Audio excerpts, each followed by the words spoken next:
Yeah. I've gotten used to latex the last couple of semesters, and I've started to like it. Okay, well, let's start the lecture. So thanks for everyone who made it to class today with the snow and the project report. Hopefully everyone has turned in their final project by now, right? Okay, great. It's good to see you're all so kind of awake and still here. So, well, so the good news at this point, most of the stuff for the class, well, I guess a lot of you still have the 5th homework assignment, but the work for it is, you've kind of done most of it already at this point. So, a lot of you are also taking other classes. You can now start your work on your other classes. Oh yeah, so shoot, I forgot. So the first thing I wanted to do before we got into the actual lecture is talk a little bit about posters. Sorry, my life was a little pulled up today. Let's figure out how to get out of here.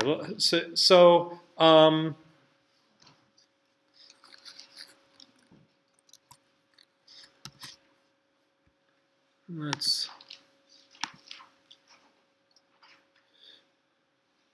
example posters. Okay, so let's start with some example posters. Well, actually, let's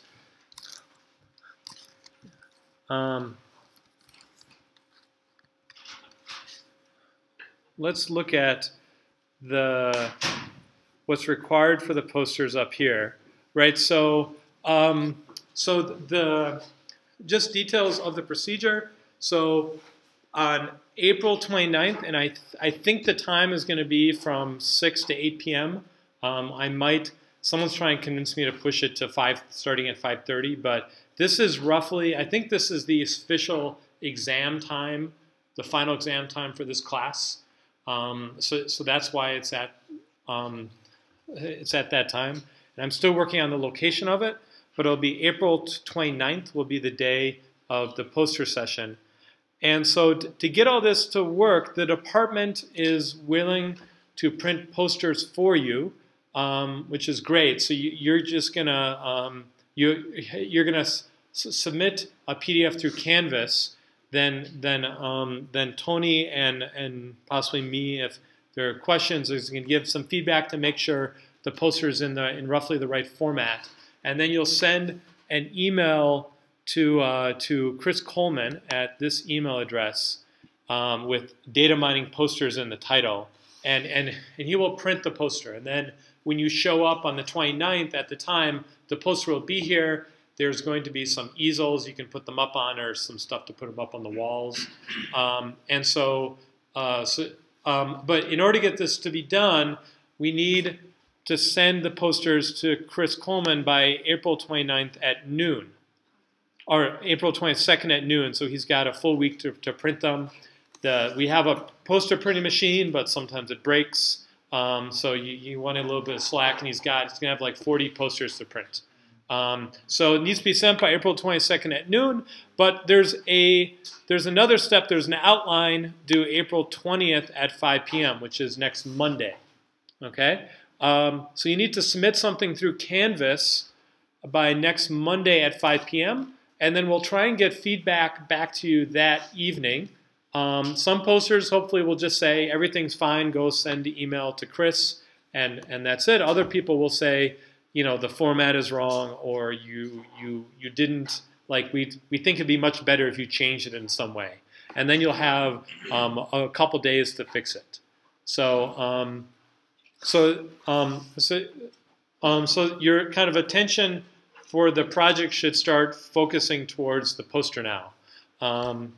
Okay, so let's go through a little bit of what I'm looking for in the poster. The poster is going to serve two purposes. So one purpose is that I'm going to go around and somehow in like 2 hours or so, I'm going to visit all of the posters. And it means I'll have like a couple minutes at each poster. And I need to get an explanation from you and ask a couple questions to make sure you actually understand what you did. And so you'll have like 2 minutes, roughly 2 minutes, to tell me about your project.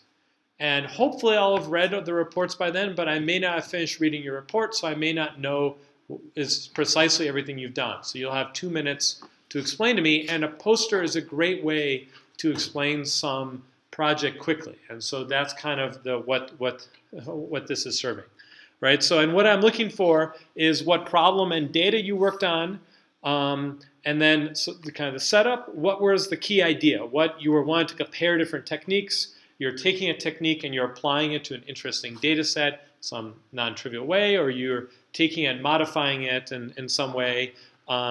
This part is, why is it interesting for me, right? So this is to get me interested. I also want to kind of check mark what technique did you use from class, just to make sure that it's in scope. And I know a few of you have kind of, you started on down some road and the techniques explicitly from class did not exactly line up that well, and I shifted you over towards something else, then tell me about that. That's fine.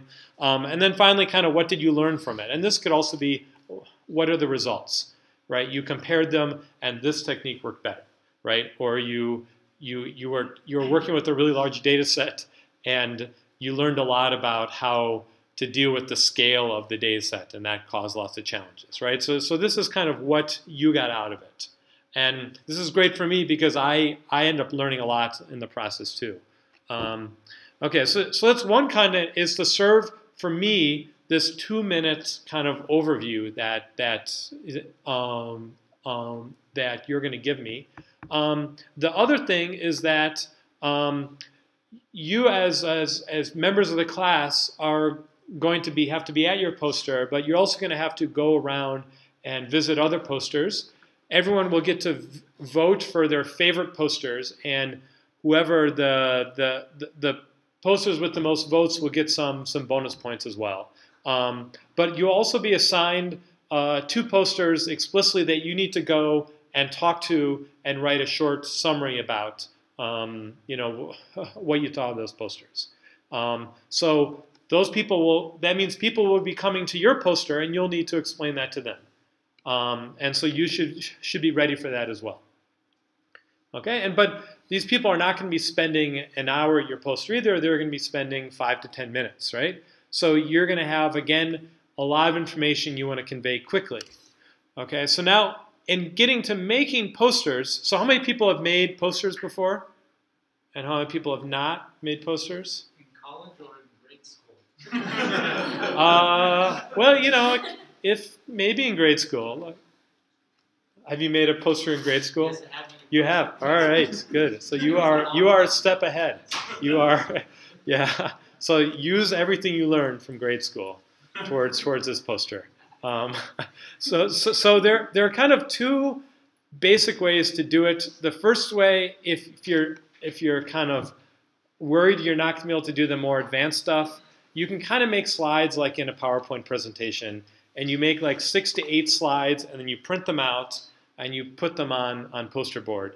And if you do this, then the department won't print it for you. You can print those on your own. That's fine. So that's pretty easy to do.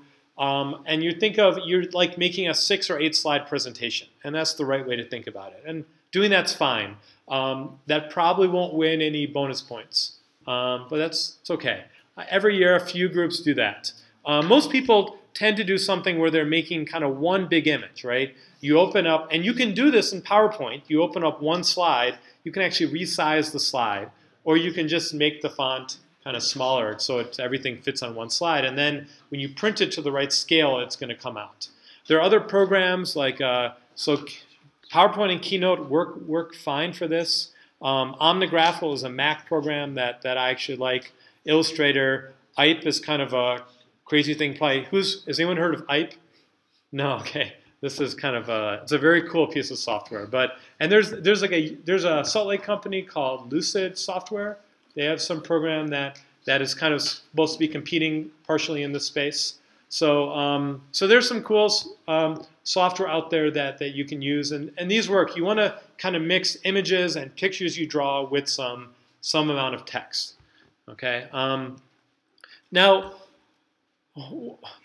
and so the scale of these will be 3 feet by 2 feet. Okay, so often when you make posters, they're often kind of a more standard size is often 3 feet by 4 feet or 4 feet by 3 feet. But because we're printing 40 of these, we're making them a little bit smaller. It's also fine. It means you should not try and fit too much content on it, which is fine. It just makes it easier for everyone.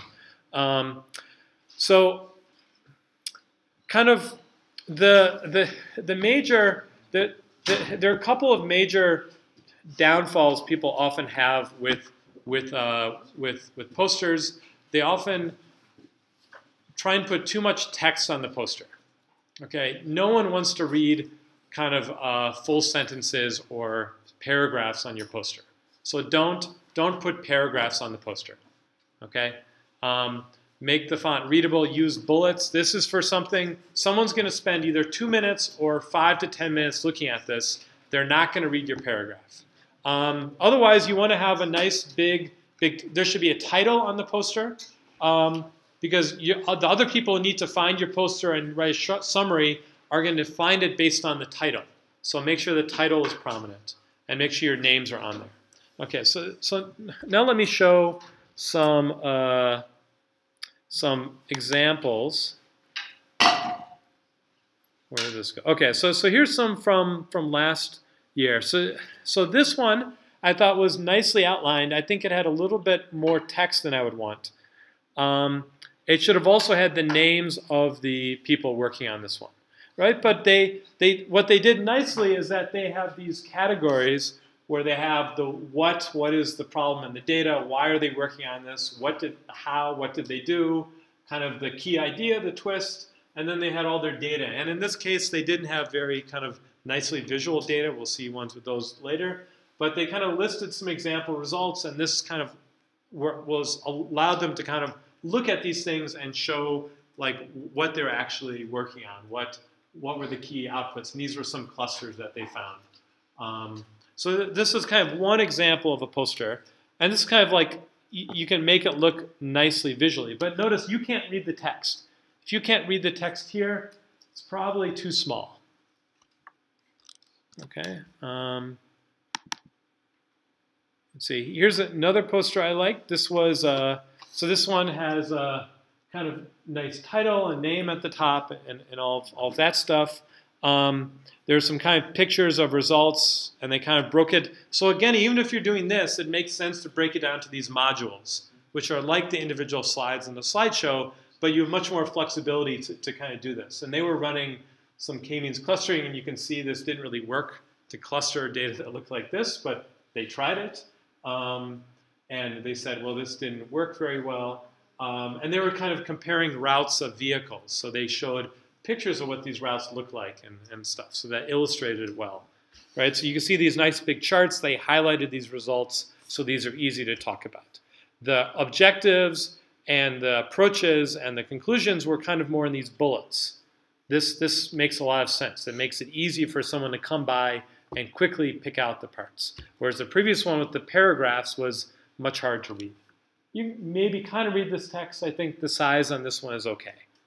Let's see. These are all posters, I think, from 2 years ago.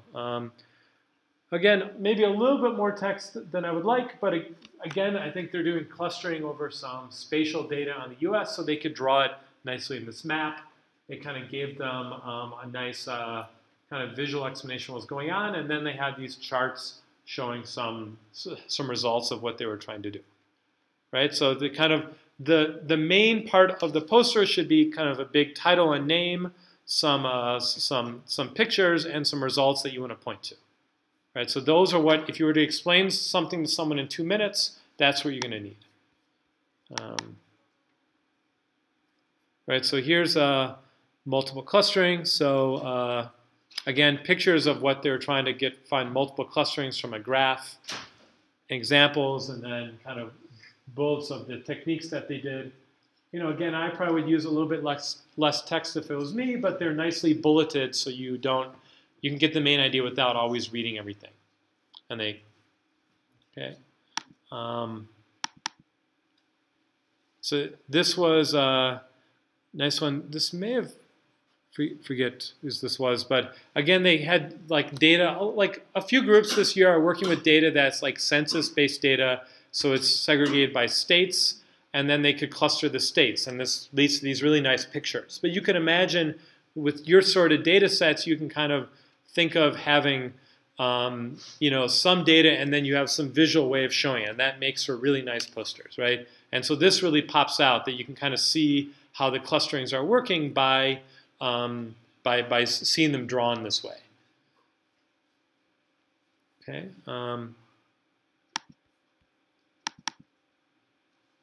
Here's another one. Again, I think the text is probably a little bit small, but the pictures are really nice here. So when you're looking at this, if someone's explaining this to you, all of your attention is going to be on these big pictures in the middle. This is great. You want the attention of the poster to be in the middle, and when they're explaining this, no one's going to be reading this text. They're going to be looking at these nice, great pictures that's going on here, right? So that's really what you want to do. Focus on the images or the charts or the tables. Make those prominent because that's what's going to give you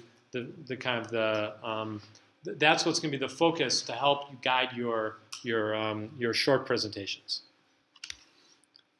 Right, and this one again is missing a name. So remember, title and name are important up here. Okay, so any questions on the posters on how this will work? So it should be fun. I guess one final piece of advice, when I've made posters in the past, I always kind of make them and then I kind of practice explaining to someone once I have the poster in front of me, and kind of practice pointing, and explaining. And you'll see I'm pointing at some stuff. That means that's the good stuff. The stuff, even when I'm talking to myself, I don't use. Maybe I don't need that, right? And don't be afraid to talk to yourself. That's perfectly normal. I think so. Yeah. Right. So work on those posters. So Tony will be the kind of lead TA for the posters. He made a really cool poster last year, so he may have tips if you have them as well. But so have fun with this. So, all right. So now onto the lecture. So the topic today is doing.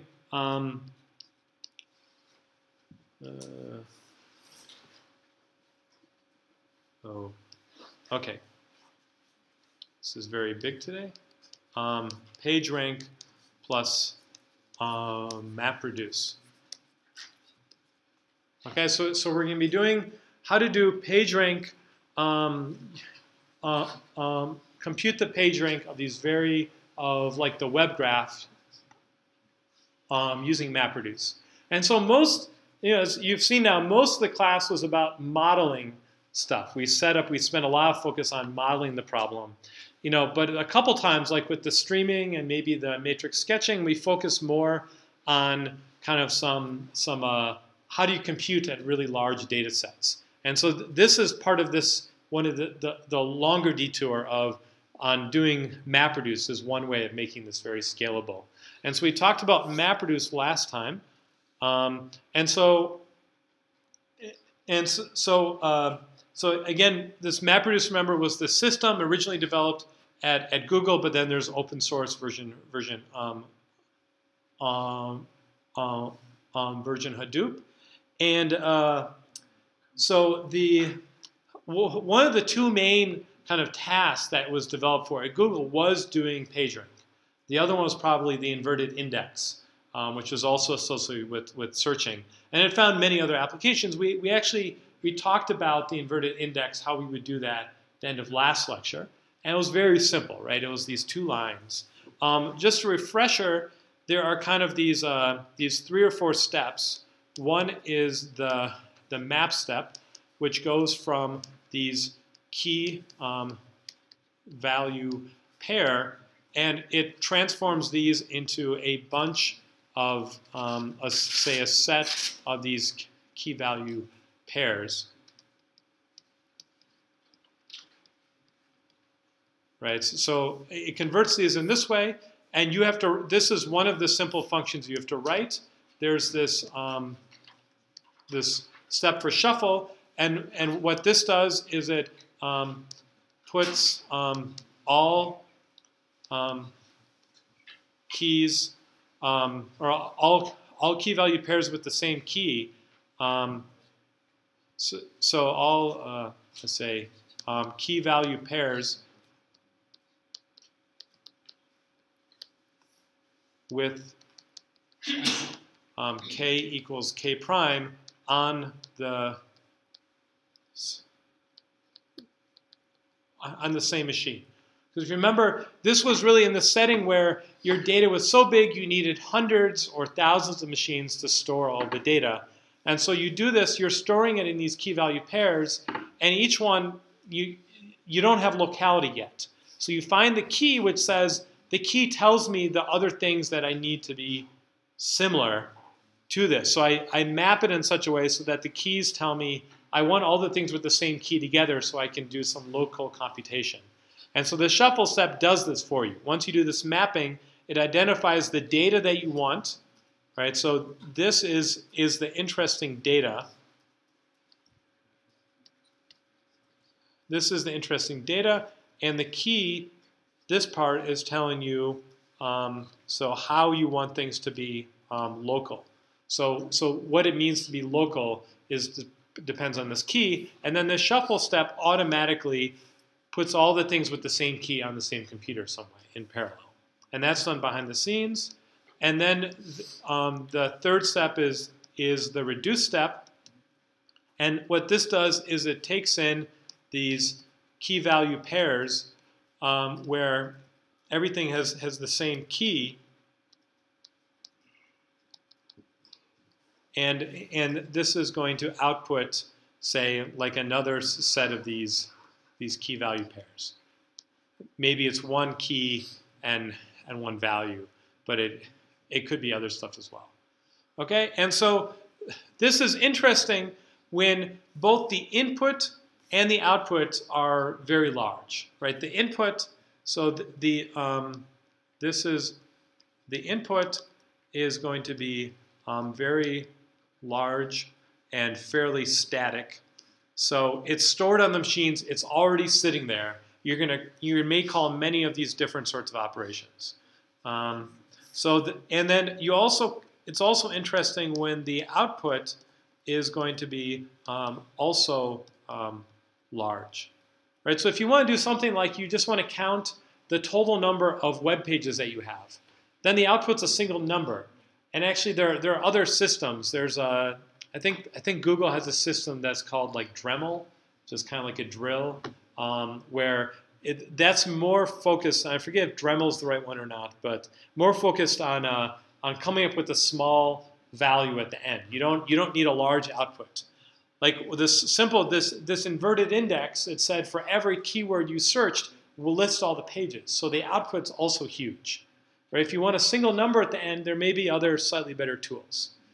You can still use MapReduce, but you're kind of using it beyond its best use case. Okay, and then finally there's this step I call 1.5, which is the combiner step,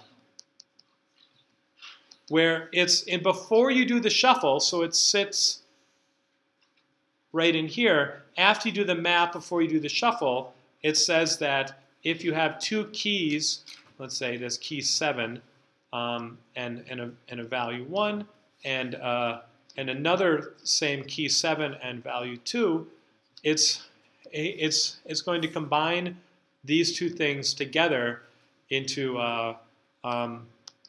so key 7 and say some function of value 1 and value 2.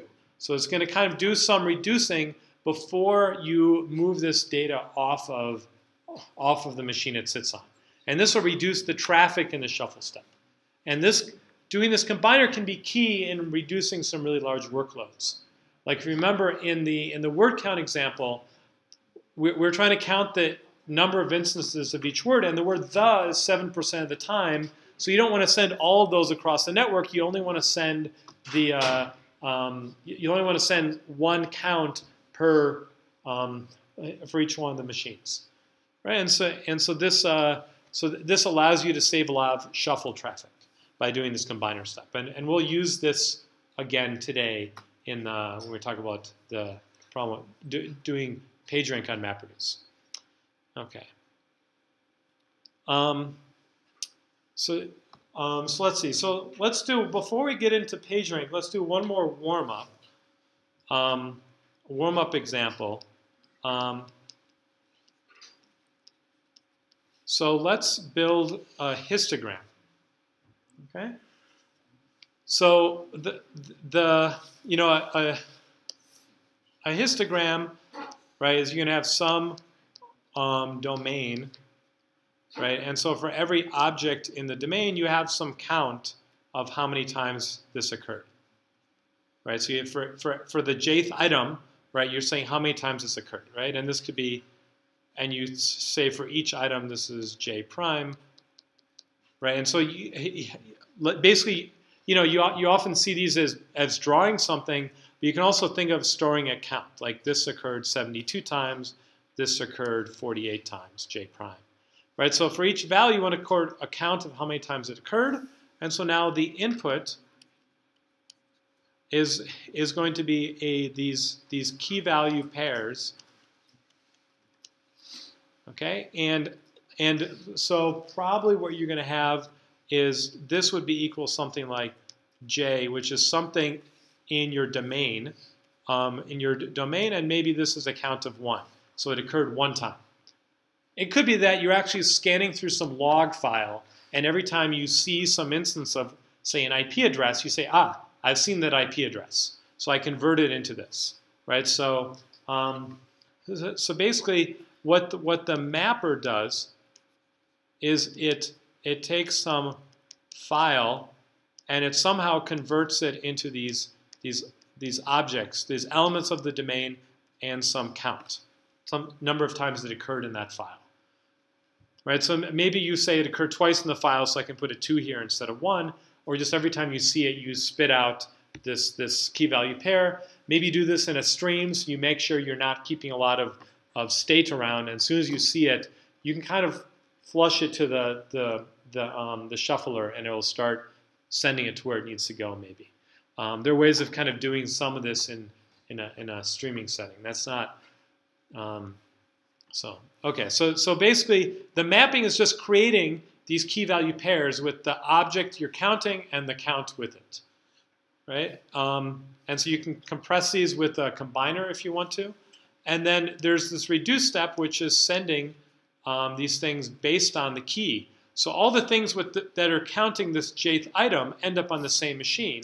So now in the reduce step, what I get is, say, j, and I get a 1, and I get another j, and I get a 2. This means it occurred twice, another j, and a 1. Right? So this is my input, and the output here is then just going to be a j and the sum. So that these might be a value 1, value 2, value 3. This is just going to be the sum over these values is the output. Right? So this is very simple. Right? To create this histogram, you kind of take your file, you create these labels and the counts of them, and then the shuffler gets all the things you are counting on the same machine, and then you just aggregate them by just summing up all the values, right? Okay. Yeah? So could you briefly just go through the combiner? Because I'm trying to understand more so what the purpose of the combiner. Right, yeah. So it seems like it might be redundant. Well, yeah. So often the redundant is doing the combiner is doing the same exact code as the reducer. And in fact, in this case, that'd be true, right? But let's say that you're looking at certain IP addresses, right? And so there's one IP address for like that's really popular. And so every file has like 30 or 40 instances of it, right? So either I could send 30 or 40 things in the shuffle step, which is implicit in here, or I can say, well, instead of sending say, this IP address and a count of 1 40 times, I send a single key value pair across the network that's this IP address and a count of 40. And then I have these counts from the different files that's what I'm adding up. Right, so it's usually the step, I mean, it depends on the application, right? But this shuffle step, which is in between here, right? There's this this shuffle, which is going on in between here. This can often take a lot of time, and if the time is somehow proportional to the amount of key value pairs that are output from the map step. So now, if you reduce the number of key value pairs output here by using a combiner, it reduces the time of the shuffle phase. The other thing is that, for instance, with the example with the word count, with the value the, with the word the, that occurs 7% of the time. And if you have 1,000 machines, because your data was so big, 7% of the data can't fit on one machine. You need to combine it before you send it. Otherwise, you get one machine inundated with way too much data, right? So you want to reduce it to prevent these kind of overloads. You don't want one of the reducers to have way more data than everyone else. And the combiner can kind of help this in some ways. There are other ways. There's some really kind of cool algorithms where, like, there's one instance where people were trying to count triangles in a graph, and we'll actually, I think, talk about this a little bit next week as why this is useful.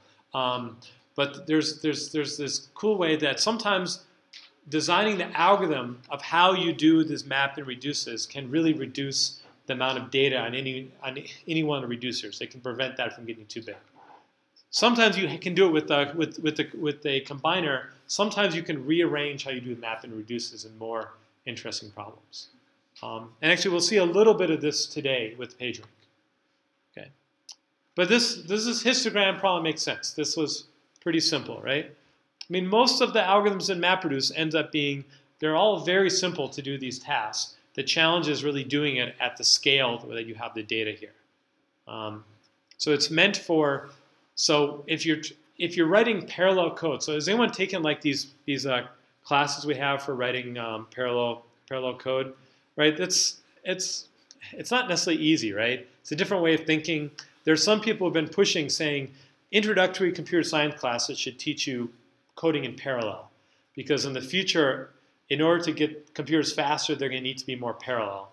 But right now, most people are not, it's not easy to do. And MapReduce is a way to kind of make parallel programming really easy. It's restrictive, so you have to think in this way. But when you can think in just doing these map and reduce steps, it becomes really simple. All the parallelism is done behind the scenes. Okay. All right, so let's go to PageRank. So let's redefine the problem.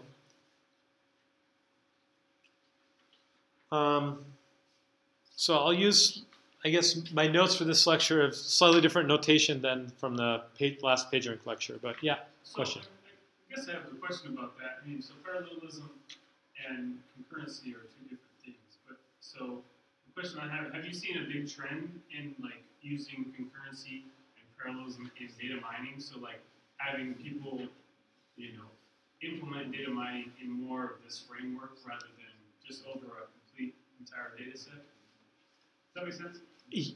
Yeah. So the question is there a trend in data mining and maybe machine learning to do things more parallel? And so that's definitely is the case. There's packages built on top of Hadoop that do data mining machine learning. These themselves don't work that well on Hadoop, but on the Spark, which is this newer system, there's a package called Shark, which is built for these things, and that is built for doing these really at large scale. But there are other packages out there that kind of roll their own. They don't use MapReduce or Hadoop as a backend. They just say, we just want to do this in parallel. What's the best way of doing that? There's other things you can do, like often these matrix sketching is often a way to pre-process your data that can often be done in parallel. Then you have a compressed form that then you can run in memory. It's another kind of general attack on this problem. But for these people argue these are really necessary when you have really, really large data sets. There's some pushback on that, though. A lot of people say if you manage your data more carefully, and machines are getting fast, kind of catching up a little bit now. At least memory is getting cheaper. That now, maybe 5 years ago, this was more of a problem than it is now in some cases. I'm not entirely sure how much that's true. I think it depends on the problem.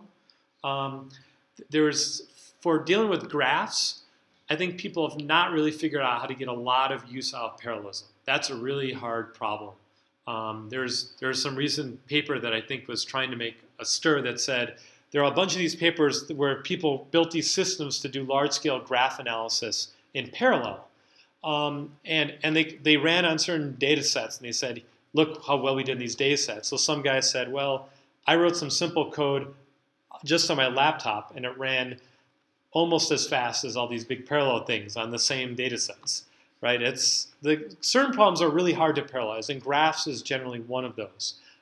Things more like clustering or regression, I think, where you can think of it more geometrically. I think when you think of it geometrically, there's some locality there, and the locality allows you to parallelize. Is generally the rule. Graphs, it's not clear if you can't do it, but it's still kind of a bigger open problem of how to do it the best way. So it depends. All right, so let's refresh on PageRank. So we have the kind of the data in PageRank is going to be some matrix M, right? And so this is going to be the probability transition matrix that we had here, and so that was so it was something like every column of M, and we'll call this MJ for the jth column. It says this represented the jth web page, and so it was. It's going to be so. Let's say with k links to it. So the web page has k links to other web pages in it, and so it's going to have a kji, which is in jth column, the ith entry is going to be 1 over k if there's a link to page I, and it's going to and mji is equal to 0 otherwise. Right, so think of, we figure all the pages that have outgoing links.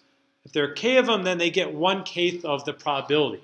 Right, so you're a random surfer on a web page, you're going to click one of the links at random. You can modify this. If some link is in a more prominent location, maybe it gets more probability. Maybe you model a little differently, but in general, let's say 1 over k and 0 otherwise. So this will be very sparse matrix. So you can think of that each column on average, say maybe has k equals to 20, right? So let's say a web page, say, has 20 links on it, right? It's just a number to keep in mind, whether that's true or not. In fact, that number has probably been growing over time. Web pages tend to have more and more links than they used to have on average. So they have 20 links on it, but there are something like 1 billion web pages out there. So this is going to be a really sparse graph. It's almost all, the matrix is almost all zeros. Okay, so you would think of, maybe you would store this matrix, this column, just as a list of the values that it has links to, and not just as all these values and zeros, but conceptually we'll think of it as this matrix. Okay? Okay, and then, but the PageRank is, this, if we set up a Markov chain based on this matrix, it's not going to satisfy this property of being ergodic.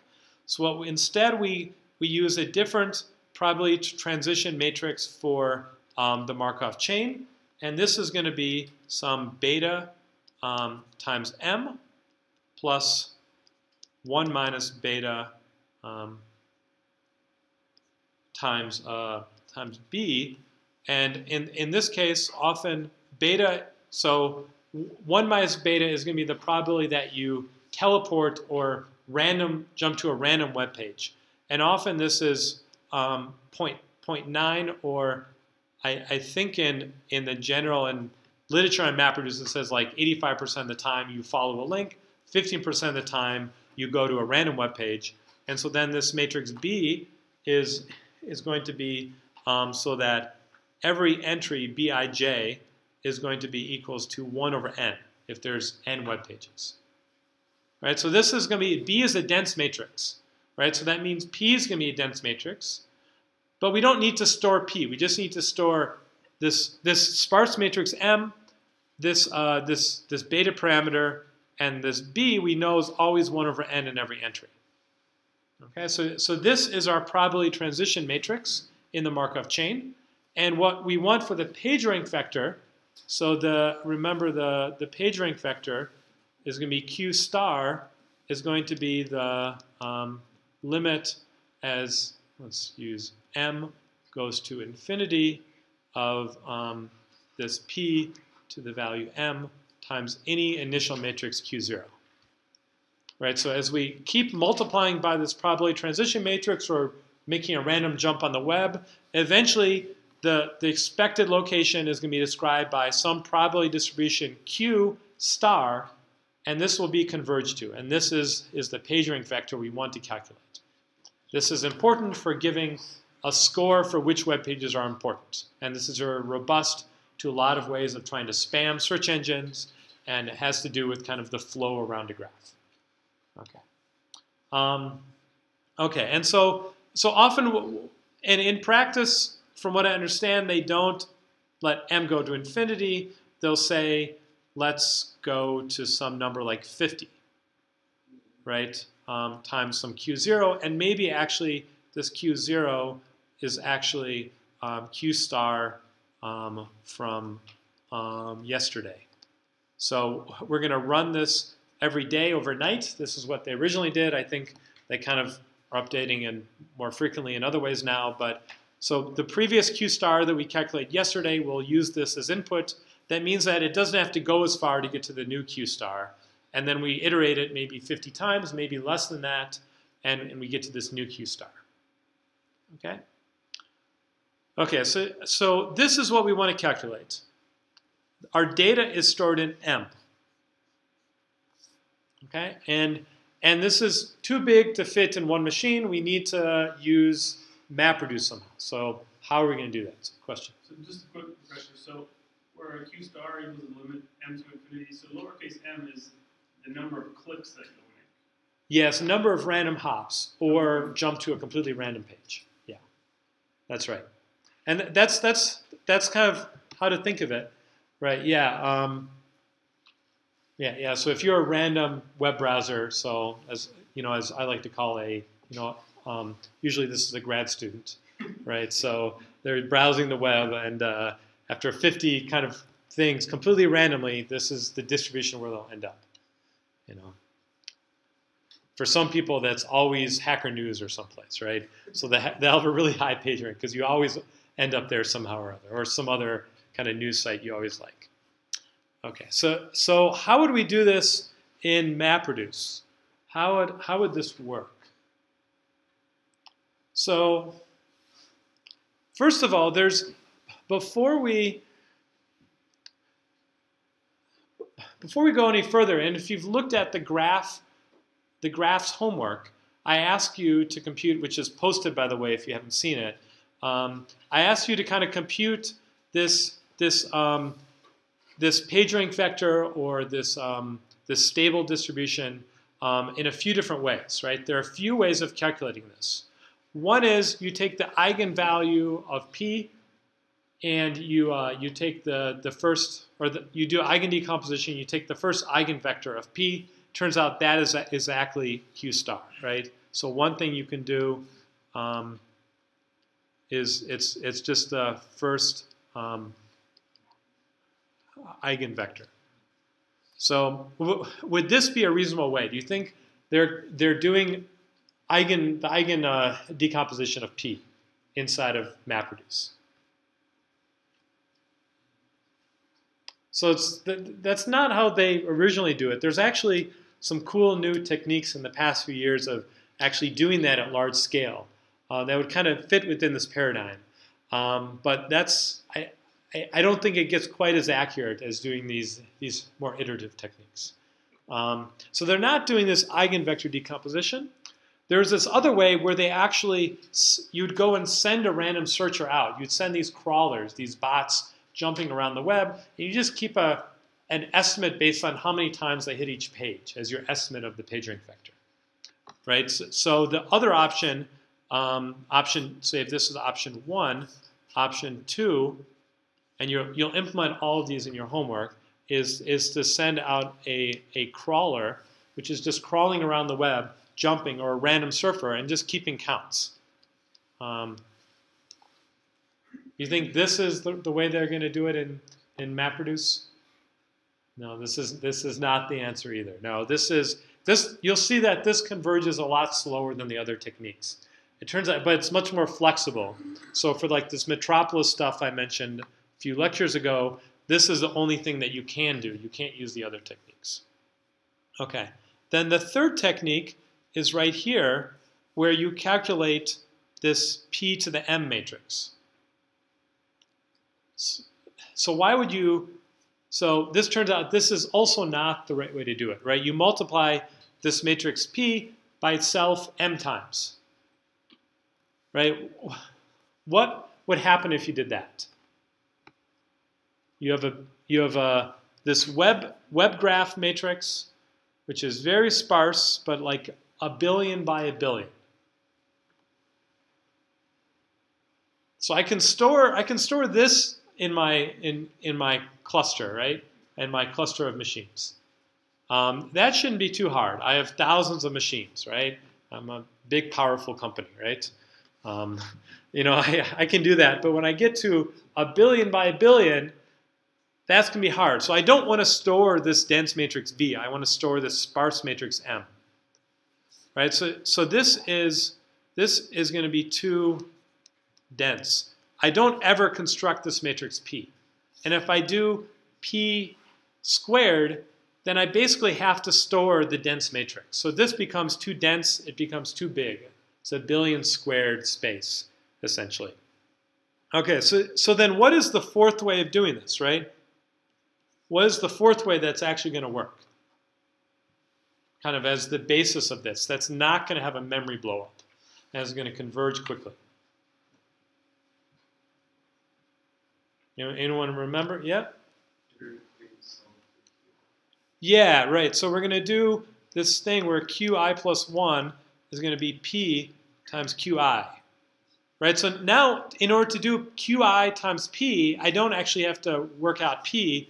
I can do, this is going to be equal to this 1 minus beta times this 1 over n vector, which I can store implicitly, plus beta times m times Qi. Right? So now I do Qi times m, which is sparse, and then I scale this by 0.85 or something, and then I add 1 over n to every entry. Right? So this is only of size n, right? So this is size 1 billion, but 1 billion I can store someplace, right? I have to store it distributedly probably. Maybe it doesn't fit on one computer, but I'm not getting to 1 billion squared. And I'm getting the same convergence as if I did this third method here. And I don't have to do this complex eigenvector decomposition either. Right? So I'm going to try and use this method where I'm iteratively updating this Qi, and then I'm going to say that Q to the power 50, is going to be my Q approximation of Q star. And I'll start out with this guy is going to be Q0. I'll start from whatever I had last time as Q0. Okay, so I only have to maintain this sparse thing, which is maybe size 20 times n, and this vector at every state, which is of size n. Right? So if I have an average 20 links per web page, then I store 20 times my billion, and that's feasible. Okay? All right, so I somehow need to do this step inside of MapReduce, and then I'll do it 50 times. Okay? So I can think of just storing the state of QI in my on my distributed file system, and also storing M on the distributed file system, and then I will somehow need to call this operation 50 times, right? So somehow doing this step right here is going to be the goal of what we're going to do. Okay, so let me write this up here. So we're going to do Qi plus 1 is equal to 1 minus beta times 1 over n plus beta m Qi. Okay? So, and now this part here is not going to be too hard. I can always think of, I'm somehow going to have some map step and some reduce step, and the reduce step is somehow going to give me these values Qi plus 1. I can add this in the reduce step, right? I can, for every entry, of this vector, I can add 1 minus beta times 1 over n to this. So this part should be easy. We'll get back to this part. And this beta step I can also do in the reduce. I can multiply whatever I get here by beta. Right? So these two parts are easy. The hard part is, again, just this Qi times m. So I've got this big sparse matrix M. It's distributed in some way. And this Qi vector, I need to multiply by it. Okay? And so the way to think of M, this is my matrix M, and it's going to be sparse, so it only has data at these data points. And then I'm multiplying by a vector Q. I can think of that as lying across here. This is Qi, and then the output is going to be this vector here.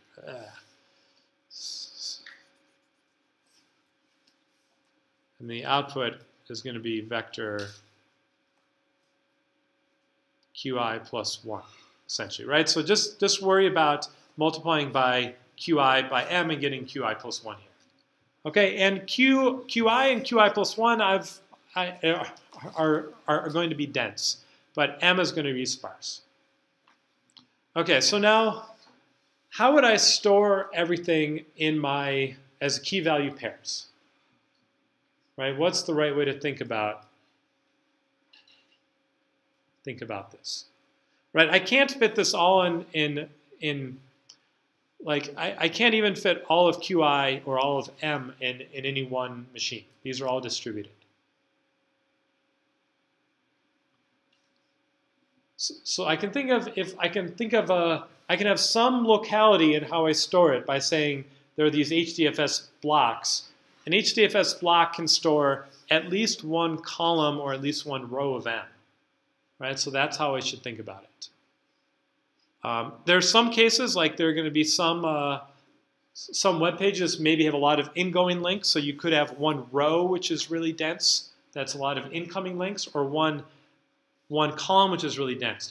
There are probably some web pages out there that just have millions of links. They're huge web pages. I'm not sure what they are.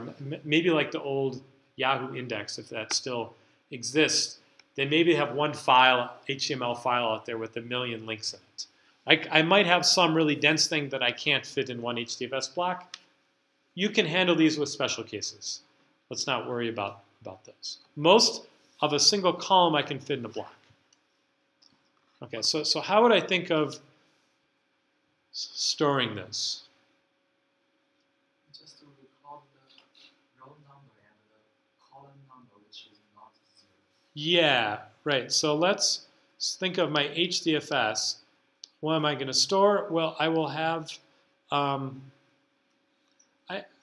I want to somehow have the key tell me what it is, right? So the key is going to be saying it's from my matrix, and then its value, say, A and B, right? So if I'm from web page A linking to web page B, then that corresponds with this entry here. Okay, and then I can store a value here. And so this would be say the value MAB. Let's write that a little. Right, so this was maybe like this 1 over k value, but I could have set this to something else. Right, so I'm going to store these in my HDFS, and maybe what I'm going to store is I'm going to have M, A, and then this is B1, this is B2. Make sure these are right next to each other. Right, so all of the outgoing links of a single web page. This is one web page A, and all the outgoing links are B1, B2, and so forth. Right, so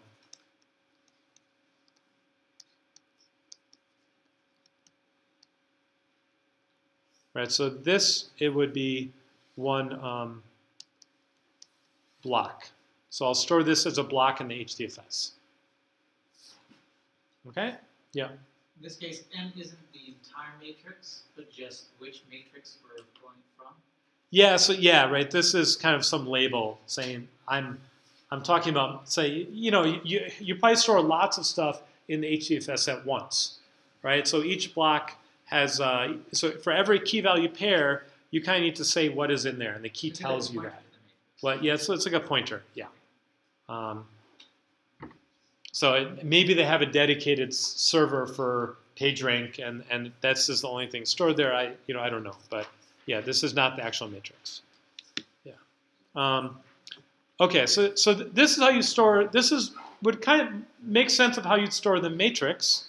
In fact, you'd probably put a bunch of rows next to each other. Maybe this was A1, and then you did this, and then you got to M. A2, which is right next to it.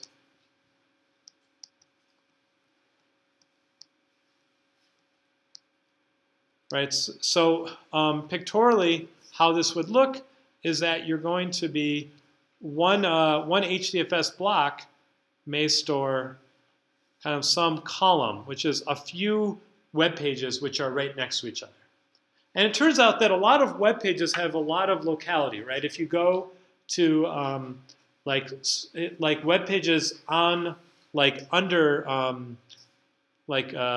if you go to all the web pages that start www.cs.utah.edu, and then it has something here, they probably have very similar links. They probably link to fairly similar things. Sometimes there's like a sidebar, and the sidebar is exactly the same. So there's a lot of similarity in these, and so you're going to kind of it makes sense to have kind of a sorted order of web pages, and actually alphabetically works pretty well by the web address, as it turns out, or maybe backwards, the edu, then the Utah, and so forth. That's a pretty good way of storing them, and it gives a lot of locality between things. So within the same block, they're probably going to link to similar stuff. There's actually this challenge of how to compress all of the links, because maybe you don't want to store, because when you have a billion web pages, storing what a link points to takes log of 1 billion, which is actually not that small of a number. Turns out they have ways that it only takes like an average, forget the number, I hear it's like 6 or 7 bits to store that, which is much fewer than, maybe it's like 3 or 4 bits on average, which is much fewer than log of 1 billion. It's because they say the difference between this where it's now and to the neighboring web page, because most pages point to ones that are close to each other.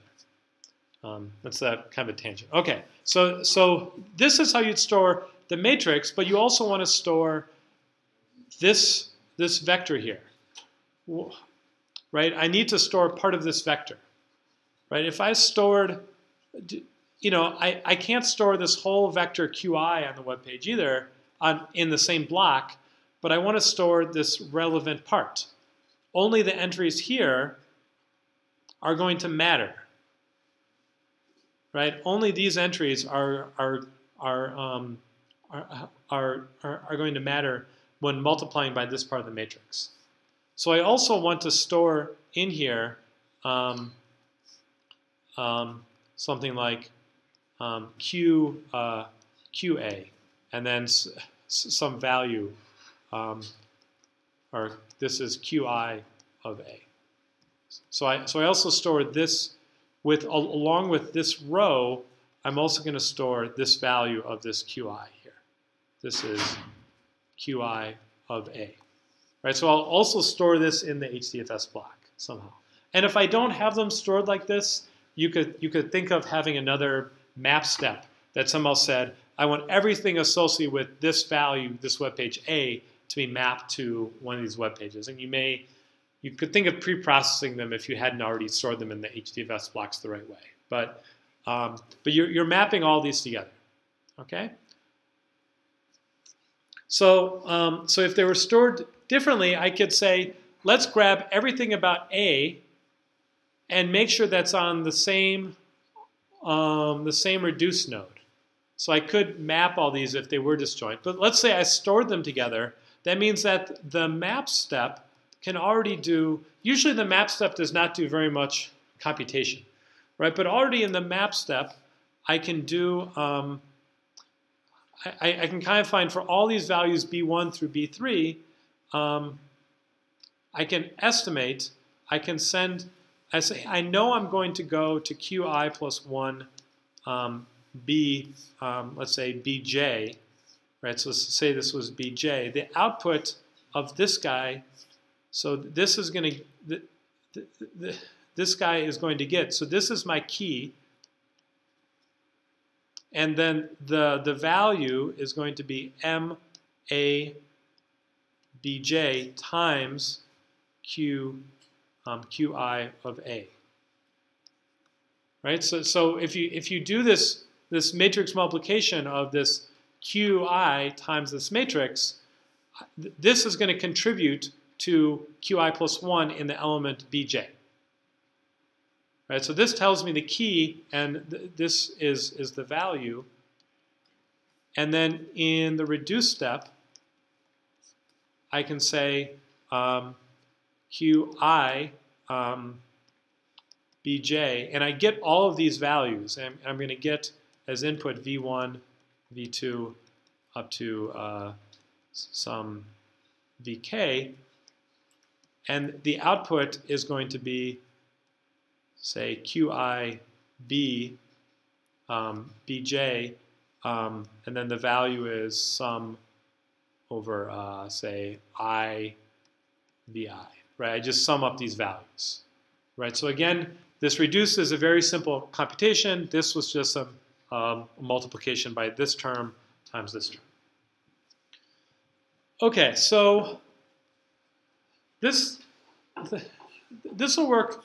This technique might work, but there are a couple of issues with it. Right? This may not work as well as what you'd want. What are the pitfalls of this?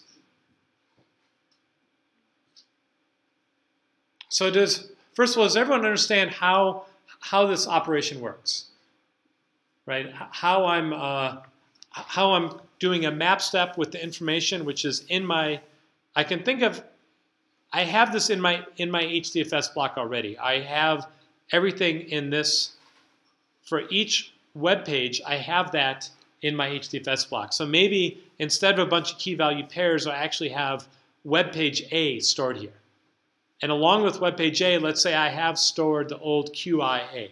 Let's not worry how I got it there. Right? So I have a web page and I have my estimate of the page rank of that web page. Right? That's what this value is here. That's what this value is. And I have the web page, which is all this information. So then I can, for each outgoing link, every BJ, I create this value, which is the old estimate of page rank times the probability of transitioning to that web page. Right? And I send that to the new web page. Right? This right here is the new web page, and then then in the reduce step, I should be at the machine that's storing information about this new web page. So this is web page BJ, and I'm getting information from all the web pages which are linking to this guy. And now I have to add all these things up. Okay, I add up all of their contributions towards the new estimate of this guy's page rank. And now I can store that on that web page. Right? So this operation makes sense, right?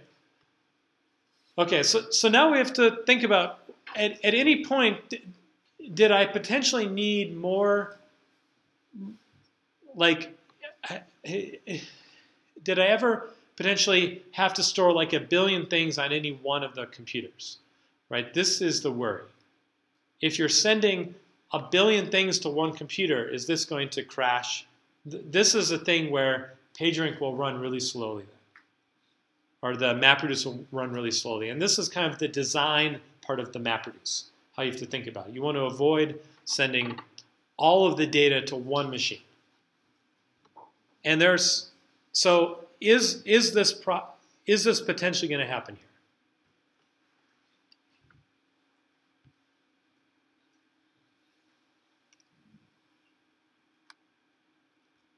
So what could happen is that there are a couple places where this might happen. So let's kind of think this through. One is I'm going to have this one HDFS block or one machine I can think of here, and I'm sending data off to a lot of other web pages, right? I'm sending here, and then when I calculate something, I hit one of these dots, I send it across. I think of doing this. And I don't want too many of these arrows coming out of here, right? If I have too many of these, can I potentially have one of these arrows going across for each of these from this group of columns? Can I have like 1 billion arrows coming across from this group of columns? Is this going to be possible? It's probably possible.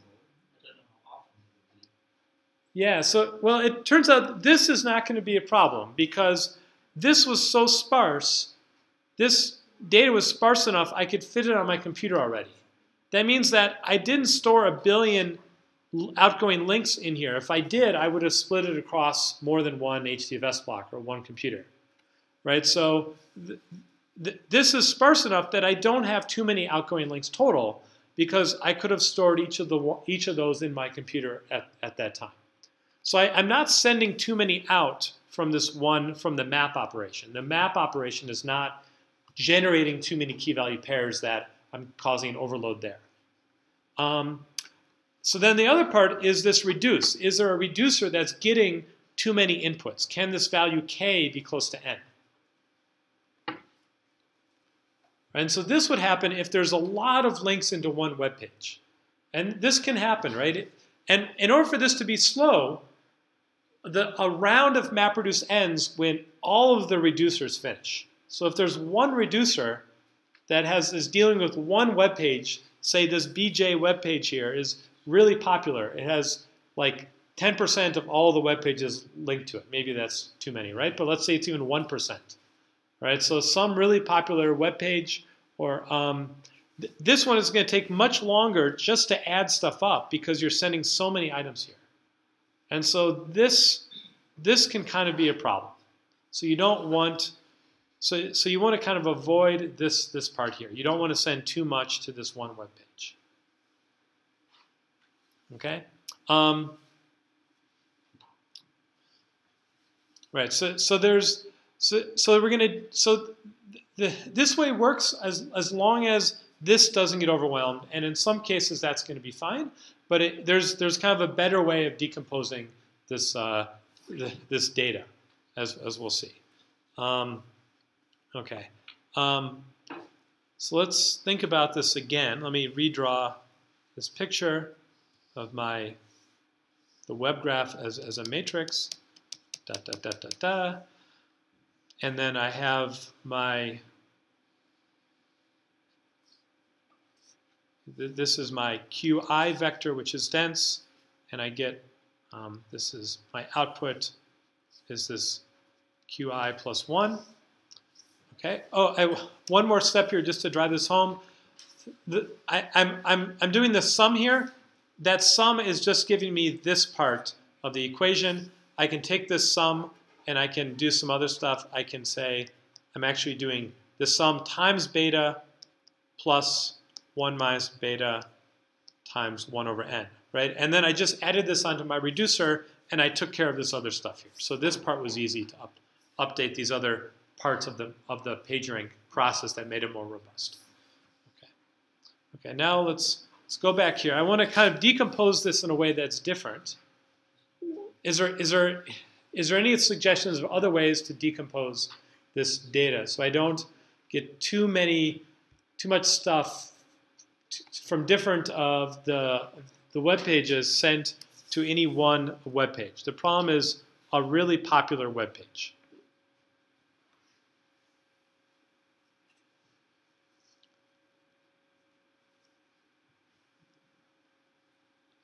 So I talked about the decomposition where we take this column, and this kind of made sense. I'm storing one web page, but but maybe I could store it differently.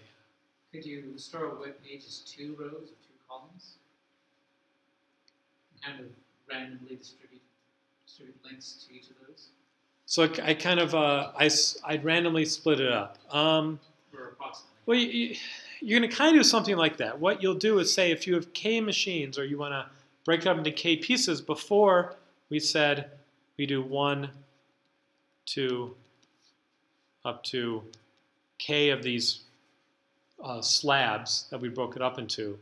What we're going to do instead is we're going to break it up into these blocks.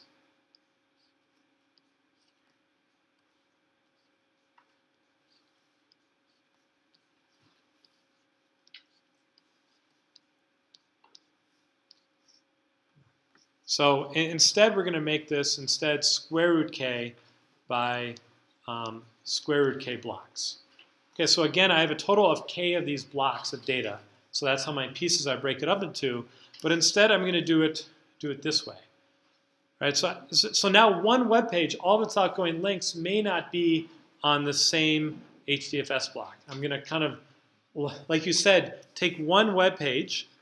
So take this one web page here, A, look at it and say, well, if I have these outgoing links here, these are going to go in one block. These are going to go in a different block, right? So I am splitting it up in some way, and typically there's a way that, as I mentioned, a way to make sense to sort all web pages, and so most of the links will probably be in just one of these blocks, as it turns out. But you'll get some in these other blocks as well. And so then you, so that means that this value here, this QIA value, is going to need to be stored in these square root k different locations. Every spot that I have this web page, I need to store this value of QI. So now I'm going to replicate this guy times square root k, essentially store its square root k different spots. But it turns out on the whole, this is not going to be going to be a game changer. So I'm going to kind of, if you block this matrix this way, then this is going to work out to be more efficient. It's going to do much better. And part of the reason is that a lot of these blocks are going to be partially empty. You're going to have either large stretches, say if this whole column has no links in here, and this will happen a lot, then I don't need to store anything in this part of the block. So that means I don't need to store, if this was A prime, I don't need to do any computation here, and I don't need to store this part here. And you're also going to have it in the other way, that there are going to be some web page here, BJ, that for this whole block here, because of notion of locality of the web pages, of the links that they have, I'm not going to have to do any calculation. I'm not going to have to send anything here. So because these blocks are broader, because these are longer, I can do better job of combining all these links as well.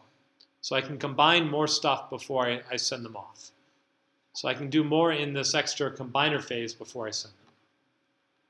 And so breaking up this way turns out to be more efficient. And this is this property of taking a large matrix and breaking it up is often done more efficiently in kind of these blocks instead of the column wise. You can get more locality often in doing these sort of computations. So there's kind of these. If you look at these parallel algorithms for doing matrix multiplication, they'll also often do tricks like this instead of breaking up just by the columns or just by the rows. So this is kind of a good thing to keep in mind.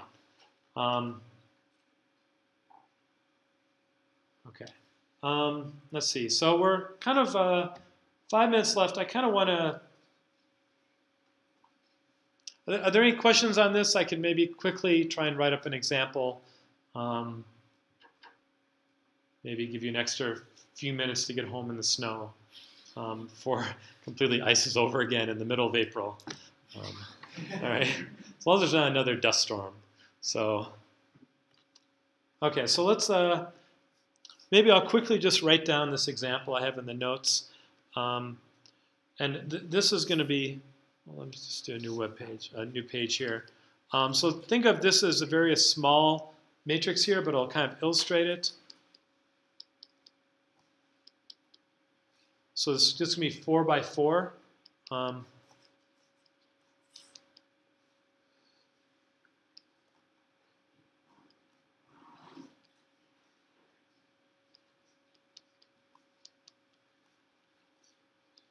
Right, so this might be the matrix, and then the blocking is going to give you this structure here. Right, so and you can see these two kind of instances. That means I'm going to have to store, so I'm going to have, say, Q, this is Qi, and so there's 1, 2, 3, 4. I need to store this twice now instead of just this vector once. I need to store Qi1 here, Qi2 in this block, and also in this block, Qi1 and Qi2. And in this block, I need to store Qi3 and Qi4. But in this block, I only need to store Qi4. I don't need to store Qi3 because these are both zeros, and I can know that information. Or maybe I can store it, but when I do the calculation, I don't need to do a multiplication here. So I'll need to do fewer sometimes of these multiplications. Then the other thing you'll see is that right here, I have all zeros. So this block is going to send out data towards Qi plus 1 into these spots 1, 2, 3, and 4. And each of these subblocks needs to only send out 2 data elements because it can multiply these and then it can combine these together before it sends them off using this combiner. But this block up top here, this block up top does not need to send something for Qi plus 1 entry 1 here because these are both zeros. And so you'll get more of this thing where you have less data to send when you do this blocking than you will when you have just by doing the slabs with the columns. Okay, so that's kind of illustrates the example, and you can see I've written this down a bit more detail of maybe how you'd store this in the notes if you want to go through.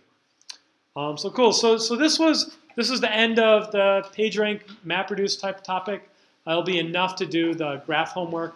The next 2 lectures are going to be kind of some cool topics on community detection and graphs. So the next one will be about like finding structure in social network, and it's going to kind of be a potpourri of different techniques for doing that. And then the second lecture next week is going to be about taking a big graph and compressing this down. And we'll talk about both abstractly for social networks as well as things for like doing road networks, which uses a very different set of techniques.